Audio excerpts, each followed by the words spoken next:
We are Brigade of Beings, a diagnosed dissociative identity disorder system who talks about our lived experiences here on this page. My name is Rotti, and this video is about alters versus fragments.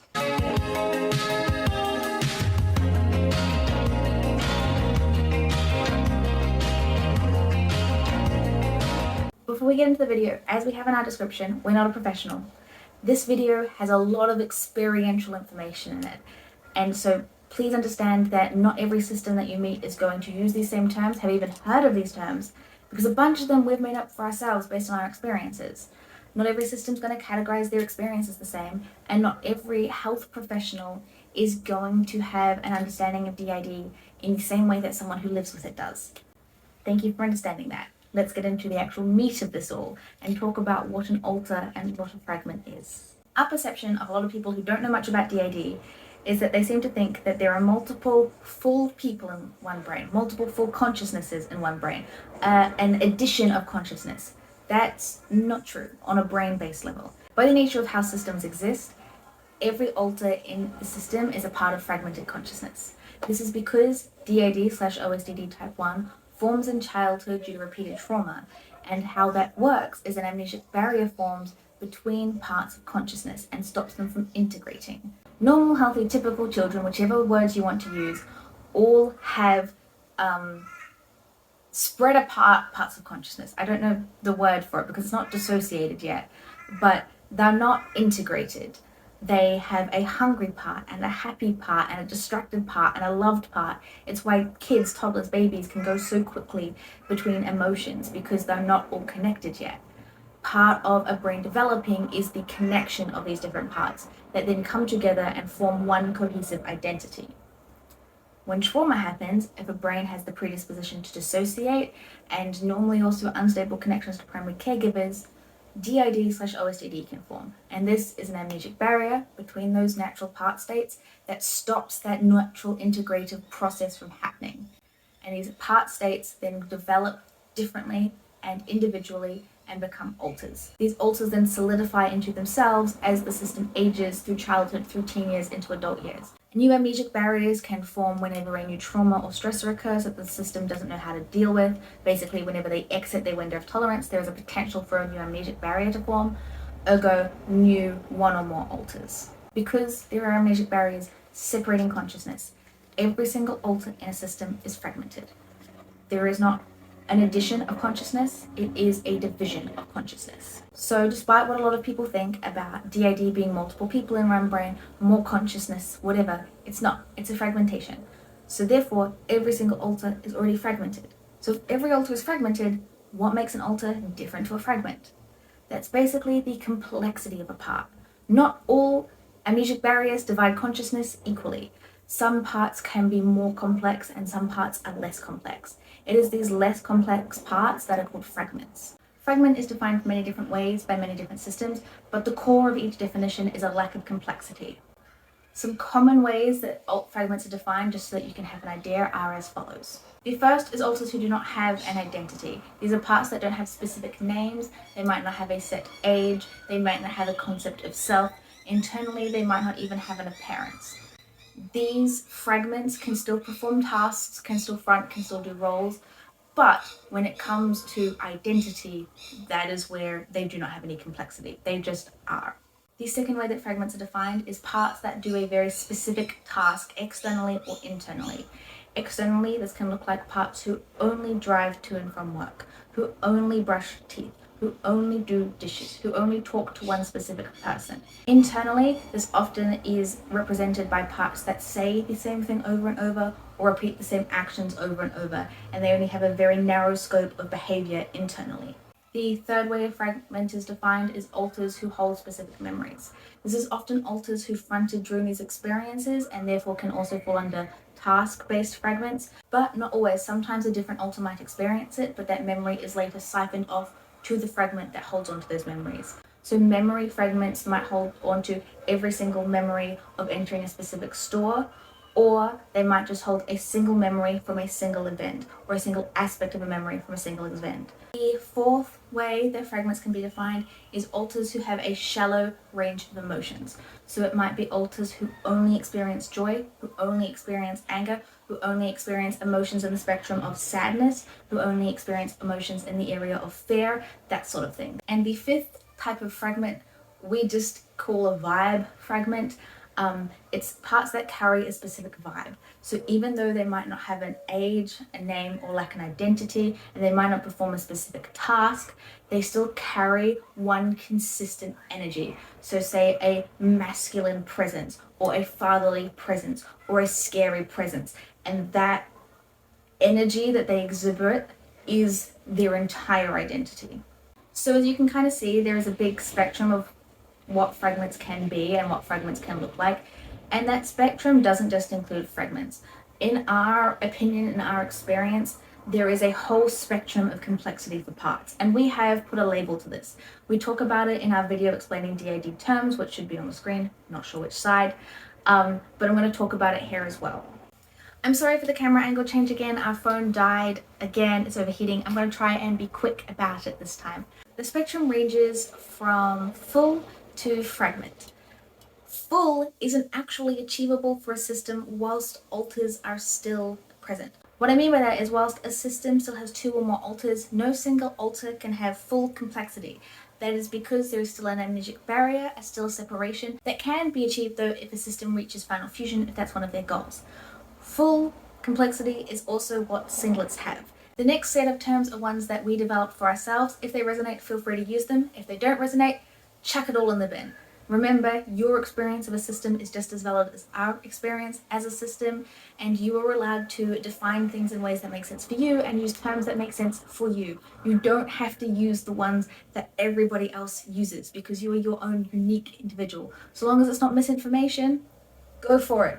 The first one that we use for the most complex an alter can be is sound. They have a sound sense of self. It's not full, but it's very sound. The next complexity is partial. So it's partially there, partially not there. The next complexity is minimal. It's there, it's small, it's minimal. The next one is kind of like a little pinky side caveat, and it's pure introjects. This one is specific to introjects only. And the next one, the final one that we use is fragments. Now, when we've discussed our levels of fullness with other systems, multiple other systems that we've talked to have said that they define fragments to include minimal, or our definition of minimal, and some have even said to include our definition of partial. So bear that in mind as we continue to go in depth as to what each of these terms mean. So the most full an alter can be is sound. What that means is that they have a complex identity. They're able to hold multiple opinions at the same time that can contradict each other.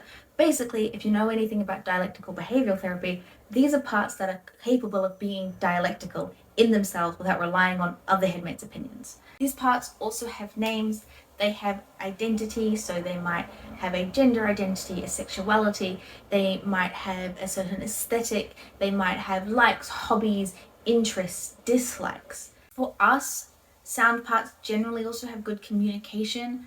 This is a rule of thumb. It's not accurate 100% of the time and will probably differ for different systems if they choose to use these terms.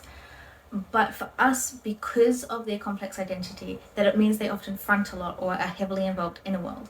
And both of those improve integration, which makes communication easier.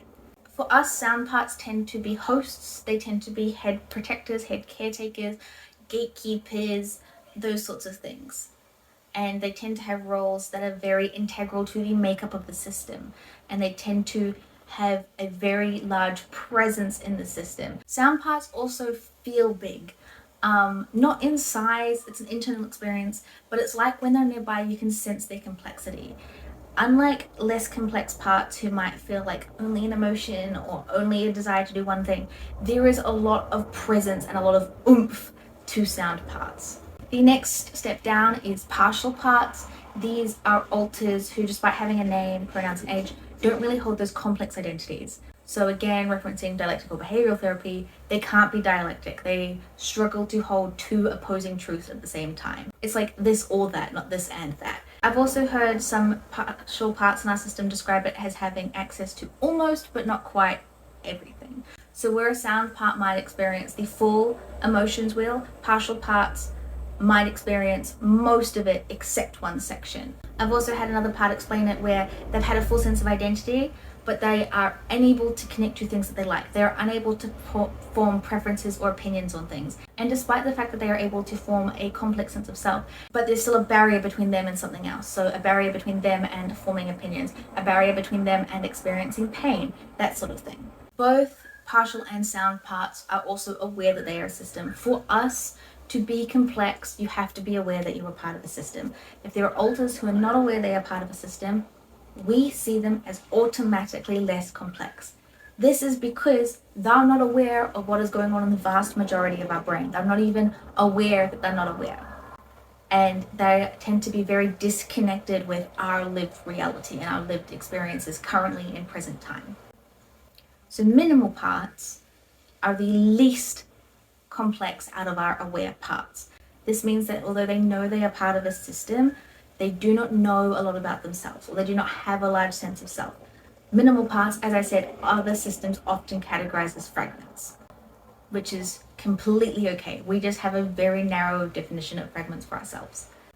Minimal parts do not really have names. They might have a letter, they might have a color, they might have a symbol, or they might have been given a name by an external person or another system member. They might have an age, but oftentimes that age is stuck, it doesn't change, and it is reflective of the time they split, or they experienced significant trauma or key trauma to their existence, or key stresses to their existence. They might have pronouns, but they often don't have a complex grasp of identity. They might not be able to think critically about their gender experience or their sexuality or their choice in fashion or their likes or their dislikes, and just rely on what they've been told they have to like, or what the system likes, or what the system does, and just mask and just do not have a concept that they are able to be outside of that. As the scale goes down, for us, as I kind of mentioned, amnesia also increases. So often minimal parts aren't aware of many other system members. They might be aware of 1, 2, 5, a small collection. Minimal parts for us also have the least access to coping skills. They're not able to innately draw on these skills that we as a system have practiced over and over and over and over and over and over and over again. So like for me, for Astral, for Marigold, for Dane, we all have these behaviors that we have practiced over and over, that because we have communication, we can start to do easier. Minimal parts really struggle with that. They are more likely to get stuck in flashbacks for longer periods of time, externally or internally. They are more likely to get caught up in trauma responses and not be able to act in a way that feels authentic to them because they are purely acting in a response to triggers. The next category that we have is pure introjects. This is very different from the other ones that we have because it's specific to a certain type of alter, and that is introjects. This is because, as we said, we do not see an alter who is unaware of the system as able to have a high level of complexity. So pure introjects is a category that exists for alters who still believe themselves to be their source, for alters who cannot rationalize that they are not the person the brain based them off of, or the thing that the brain based them off of. They fully 100% believe they are still their source. And there are many ways that this can be rationalized: playing a video game, dreaming, in a simulation, that sort of thing. And this means that communication with them is very hard, building relationships with them is very hard, because they don't see any of the rest of us in the system as real. You're never gonna guess it. You're never gonna guess. The camera died again. I'm not quite sure how we're gonna keep filming as summer hits properly, but for now, let me finally get on to defining what we say are fragments in our system. So fragments are the alters with the least level of complexity. And for us, they're also alters who are disconnected from reality. They are disconnected from present time. They are instead stuck re-experiencing past events. For us, this is often trauma holders who are in flashbacks, who are just re-experiencing trauma over and over again. But there are a few exceptions to that. Splits happen whenever the brain doesn't know how to comprehend something, and every single emotion has the ability to be overwhelming. This includes intense joy and intense excitement and intense feelings of feeling loved and valued. So those experiences also have caused amnesic barriers and splits in our system. So we have some fragments, from what we can determine, This is just guessing based on when they've been triggered to front and have been re-experiencing. They just re-experience the positive thing over and over and over again. So now that we've defined all our levels of complexity, a few last little pointers. The first, no alter is stagnant at their complexity level. Alters can, what we say, flesh out and become more complex. This often happens with therapy, with having time to front, with being given the space to develop an identity. So this happened for me. I was able to front and find a name and realize my pronouns that most resonated and my identity labels that most resonated. And I couldn't do that if I didn't have capacity to front and the space to front and all of this sort of things. Alters can also decrease in their complexity. This often happens as a result of trauma or stress, where they might experience a split and part of them breaks off into a new alter, and whilst they might not change in their identity, they can still become less complex. It can also just happen temporarily as a stress response. And again, all of the complexity terms are ones that we use. It's also a spectrum in itself. So one sound part can be more complex than another sound part. And one minimal part can be more complex than another minimal part. And the minimal part might technically be more close to in complexity levels to a partial part if they're right on where that cutoff of the spectrum is. And it's kind of la-di-da-di-da guess-based estimate because we only really know our experience as an alter, and whilst we can talk to other parts, we can't be another part to see what they experience. And as I think I mentioned earlier, none of us really knew that there was more complexity that we could experience until alters fused, and that fusion broke down an amnesic barrier and their consciousness that they had access to grew. And it was through that we were like, I can be more. I can be bigger than what I am now. I can be more complex. I can have access to more stuff. In conclusion, every single alter in a system is fragmented. That's how systemhood works. Still doesn't devalue anyone, doesn't take away from their individuality, doesn't make them less unique, doesn't make them less important, doesn't make them less capable. It just means that that is how we experience life. And it can be tricky and complex and hard and annoying and devastating and sad at times, but it's also our normal, and that's okay. I hope this video has been informational, has maybe helped someone realize ways that they can describe their experience a bit better, to kind of negate the whole, it's multiple people. Yes and no, it's still one consciousness. It's multiple parts of consciousness. And just hopefully give language to someone. Because lacking language is so hard. I hate lacking language. Lacking language is one of my least favorite things. So I hope that this has given someone the language to explain their experiences. Thank you all for watching. Take care. Bye for now.